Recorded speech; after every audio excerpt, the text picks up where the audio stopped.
يعني مش نفهمك، أما حل مخك. كيف يبدأ فنان مهم حاشاك، فنان مش مجرد فكاجي، يولي غيابه عن الأعمال الدرامية يتسمى حدث أهم من الأعمال الدرامية اللي اتعملت.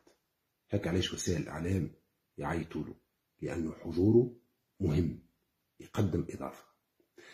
كان فهمت هذه، حاول فهم هيك الغشاشر اللي تفاعلوا مع الضمار بتاعك.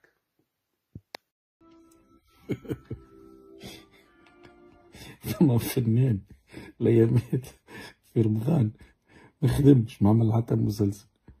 حليت الراديو، استدعوه يحكي على اساس يسالوا فيه كيفاش ما خدمش. ومن بعد والله حليت التلفزه، لقاه في التلفزه هو بيدو يسالوا فيه كيفاش هزني في رمضان ما خدمش. والقوه فاش يعيطوا له خاطر ما خدمش، وهو يحشم على جاره مشى معناها حاضر باش يقول لهم انا ما خدمتش، ويحكيو معاه معناها شوفوا هما مخاخهم وشوفوا امه. ما تصيرش هذه في حتى بلاد في العالم.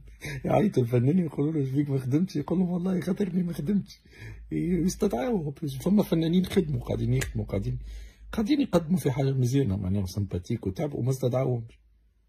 انا شوف فين فهموني ديباسي، راني ما عادش فهموني والله. انا كبرت. يا سمعوني رمضان خاطر فما برشا كلام نعم نقول. ربي سمعني في مخي في مخاخ.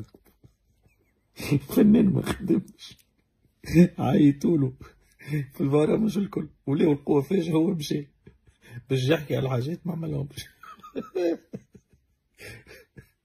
فنان مثقف، راه مثقف برشا، عنده ما يقول في مخه. هذيك القوة فاش، هذيك اللي غضني.